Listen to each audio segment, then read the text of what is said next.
आपण पाहताय महाधुरळा.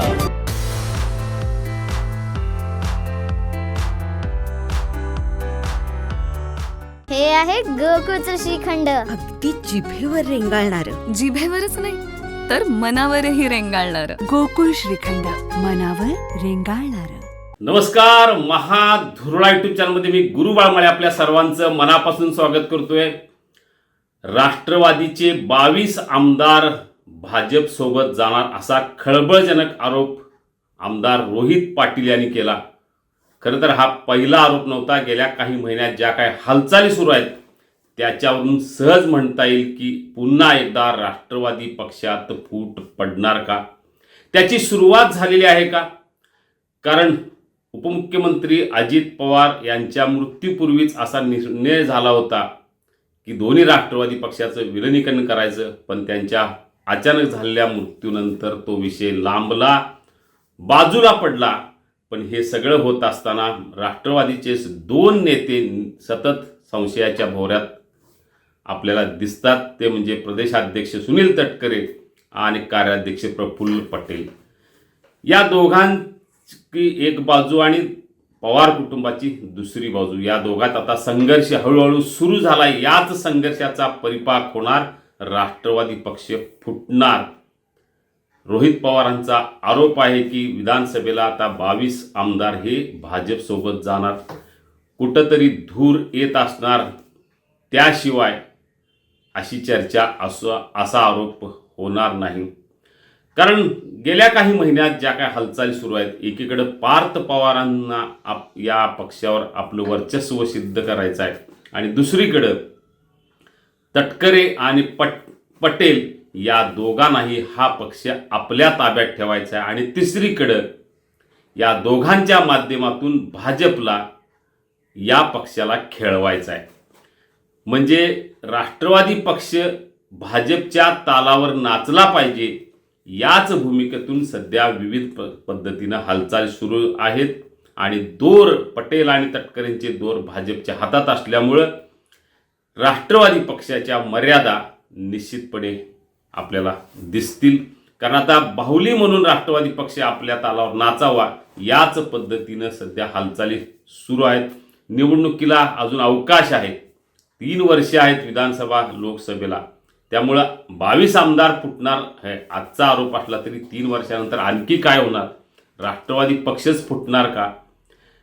कारण 2029 भाजपचा निर्णय आहे की स्वबळावर लढायचं. कारण त्या दृष्टीनं अनेकांना त्यांनी पक्षात प्रवेश घ्यायला सुरुवात केलेली आहे.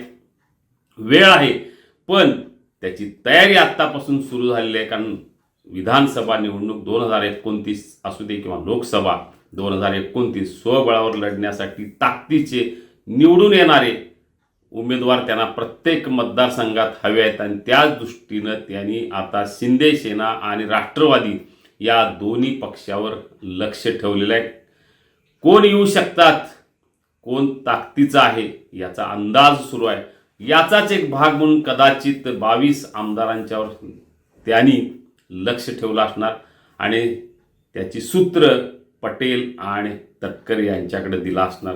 कारण गेल्या काही महिन्यात ज्या घटना घडल्या, अगदीच परवाचं जे काय प्रकरण होतं की नावं देताना सुद्धा पटेल आणि तटकरे यांची नावं गायब झाली, पण नंतर तांत्रिक चूक आहे म्हणून त्यात नावं आली परत.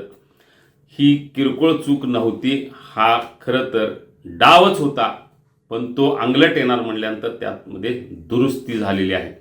या सगळ्या पार्श्वभूमीवर आता शरद पवार यांचा नवा डाव काय असेल?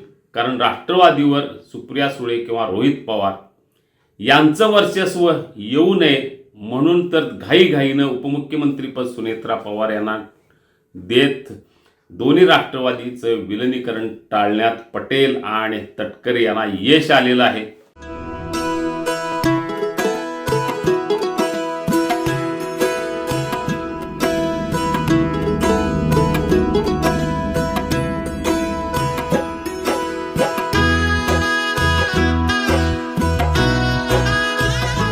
त्या पुढच्या काळातही हा पक्ष आपल्याच तालावर नाचावा असे या दोघांना वाटत आहे. पण दुसरीकडे पवार फॅमिली आता एक होण्याचा प्रयत्न करत आहेत, सातत्यानं भेटीगाठी होत आहेत.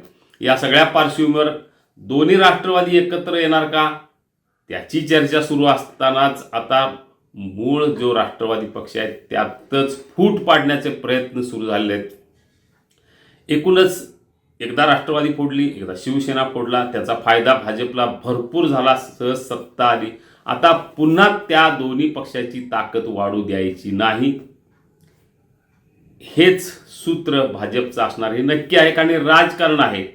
त्यामुळे आता अशक्त झालेले पक्ष पुन्हा आणखी किती अशक्त होऊ शकतात यासाठी भाजपचे प्रयत्न असतील आणि त्याला मोहरे म्हणून त्याच पक्षातले काही नेते वापरण्याचा प्रयत्न सुरू आहे. 40 पैकी जर 22 आमदार फोडले तर या पक्षात ताकद राहणार किती? मुळात लोकसभेला 1 खासदार आहे. त्यामुळं तोच भाजपच्या मांडीवर आहे.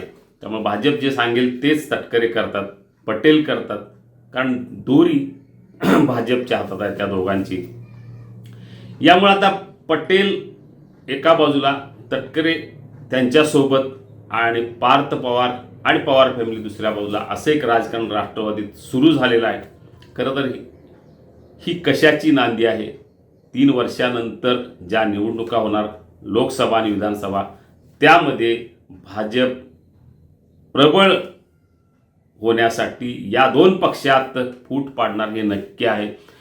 काहींना आत्तापासूनच त्यांनी गळाला लावलेलं आहे. कारण एकूण खराब प्रकरणामुळे राष्ट्रवादीची बदनाम झाली. 1-2 मंत्र्यांच्या कर्तृत्वामुळं राष्ट्रवादीची बदनामी झाली. कर्तृत्व काय आहे आपल्याला माहीत आहे. धनंजय मुंडे असू दे किंवा अन्य मंत्री, या सगळ्या पार्श्वभूमीवर राष्ट्रवादीची ताकद, राष्ट्रवादीची प्रतिमा, या सगळ्यावरच प्रश्नचिन्ह निर्माण होत असताना आता राष्ट्रवादी फुटणार, 22 आमदार फुटणार असा आरोप रोहित पवारांनी केला आहे. त्या आरोपामागे निश्चितपणे काहीतरी डाळ शिजत असणार हे नक्की आहे. फक्त एवढ्या लवकर 3 वर्षानंतर निवडणुका असताना आत्ता आमदार फुटीचं कारण काय? कारण आत्ता फुटून उपयोगच नाही. त्यामुळं एक दबाव तंत्र मूळ राष्ट्रवादी किंवा पवार गटावर, अगदी उपमुख्यमंत्री सुनेत्रा पवार यांच्यावरही दबाव म्हणून ह्या बातम्या पेरण्यात आल्याची चर्चा नक्की आहे. कारण एकदा पक्ष एवढ्या मोठ्या प्रमाणात फुटणार म्हणल्यानंतर कुणी नेता सावध होणार आणि आक्रमक निर्णय घेण्यापासून तो थांबणार हे नक्की आहे. त्यामुळे आता राष्ट्रवादी पक्ष पुढचे 3 वर्ष तरी फुटू नये याची काळजी आता दोन्ही बाजूने घेण्याची शक्यता वाढलेली आहे. या सगळ्या पार्श्वभूमीवर राष्ट्रवादी फुटणार हे नक्की आहे, पण त्याचा मुहूर्त कधी हे पाहणं महत्त्वाचं आहे अजून. कारण 3 वर्षात बऱ्याच घटना घडामोडी घडतील, बरंच पाणी पुलाखालनं जाईल. तेव्हा राजकारण 3 वर्षांतर काय असेल माहीत नाही. त्यामुळं सध्या सुरुवात मात्र झालेली आहे फुटीच्या दिशेनं. नांदी काही ठिकाणी आपल्याला दिसते. भाजपला निश्चितपणे राष्ट्रवादीची ताकद वाढू द्यायची नाही, शिवसेनेची ताकद वाढू द्यायची नाही. त्यांची ताकद जी आहे त्यापेक्षा कमी करायची आहे, तेवढीच सुद्धा ठेवायची नाही. या सगळ्या पार्श्वभूमीवर सध्या राष्ट्रवादी पक्ष पुन्हा एकदा फुटीच्या उंबरठ्यावर उभा राहिला आहे. एकदा फुटला, भाजपसोबत गेला, एक महाविकास आघाडीसोबत आहे, त्याची अवस्था फारच नाजूक आहे. त्यामुळं पुन्हा एकदा जर ह्या राष्ट्रवादीत फूट पडली तर एकूणच महाराष्ट्रात राष्ट्रवादी पक्षाची अवस्था फारच बिकट होईल आणि तेच काहींना करायचं आहे. आणि त्या दृष्टीनं काही मोहरे गळाला लागलेले आहेत. त्यांचाच वापर करून या पुढच्या काळात राष्ट्रवादी पक्षाला कसा दणका देता येईल हे पाहिलं जात असतानाच आता आगामी काळात नेमकं राजकारण महाराष्ट्राचं कसं फिरणार याला अतिशय महत्त्व आहे. बघूया काय नेमकं होतं या पुढच्या काळात. आपल्याला अशाच राजकीय बातम्या आणि विश्लेषण हवं असेल तर आत्ताच सबस्क्राईब करा महाधुरळा यूट्यूब चॅनल. धन्यवाद.